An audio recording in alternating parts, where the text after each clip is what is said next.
Alright then gang, in this lesson we're going to start fetching post content so we can list these posts on the homepage. And for this we're going to need to make a new query. So I'm back on the Hygraph Studio where you can see we've got all of these blog posts that I created before. I think I added about 10 in total so that we've got some good data to play with. And now I'm going to head to the API playground to put this query together. So then on this page we'll first of all make a new tab up here for a new query. And I'm also going to name this query posts so that when we copy this query into the project code later, we don't have to rename it then. Anyway, in this query, we want to tell Hygraph to send us a list of posts.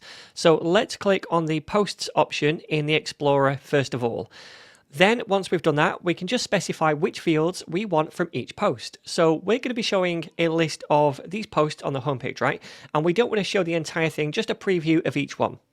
So for that, we'll select the title of the post and the summary and also the thumbnail, because even though we won't be using it yet and we've not added any thumbnail images yet, we will be doing that later. I also want to add the slug of each post because we'll be using that to link to the individual post pages. And then finally, I want to order these posts by the created at date. So to do that, we can use the order by filter up here and we can select published at descending for the value. And notice when I do that, it adds the filter to the query.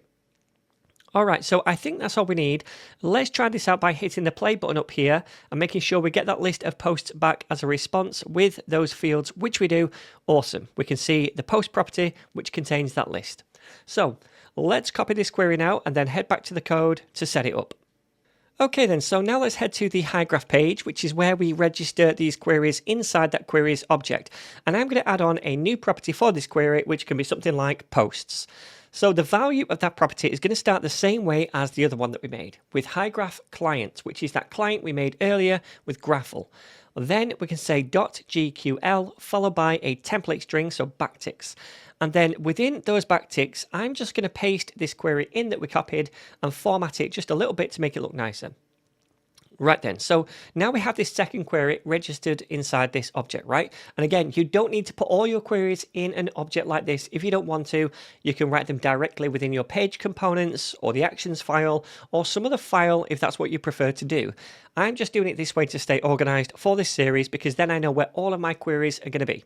Anyway, now we have this, we can create a new action in the actions file, which uses this query to go and fetch all the posts.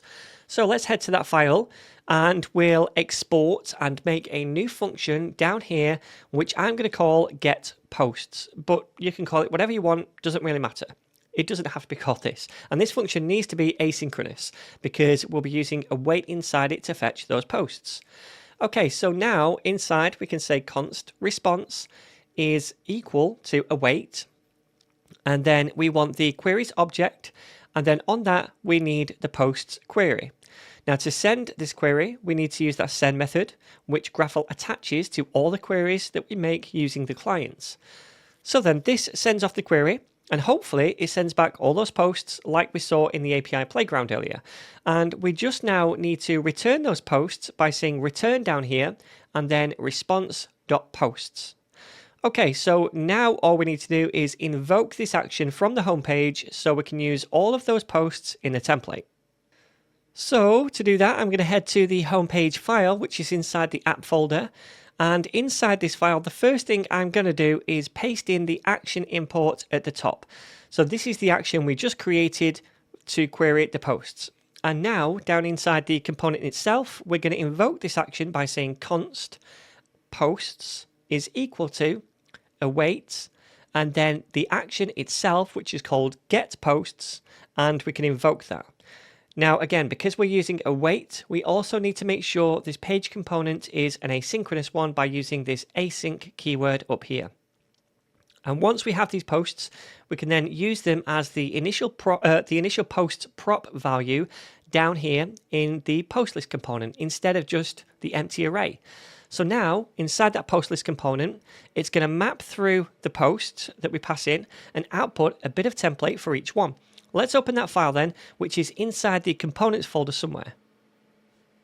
All right, so we already accept this initial posts prop, which contains all those posts now, and we just need to go through this template and output the post detail. And by the way, we store the post in this state, so we'll be using posts down here, not initial posts, all right, because that's what we map through.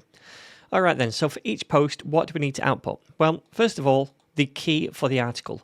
So let's delete this value right here, and we need something that's unique for each post, and we know that the slug for each post must be unique, so let's use that, post.slug. All right then, so what else? Well, we don't have any images uploaded to Hygraph yet, so we'll leave that for now, but we can update the alt tag right here. So instead of outputting the post title, I will use $ curly braces and then say post.title for this. So this is the title of the blog, right? So we're just using that for the alt text. All right, same down here, post.title,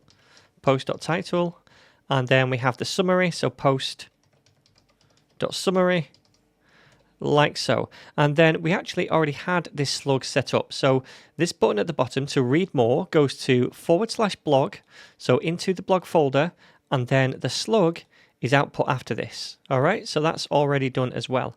And I think that is pretty much it. All right, so now we can see all of those posts on the homepage, including the post title and the post summary. We still see that default placeholder for the thumbnail, but that's because we've not added any post thumbnails yet, but we will do later. Also, if we click on one of these links, it takes us to the post details page for that post, and we should see the post slug in the address bar, which we do. And that post slug is also being output in the template as well, because I grabbed that from the params prop in this page component. In the next lesson then, we'll fetch this single post using the post slug, and then we'll show that post content on this page.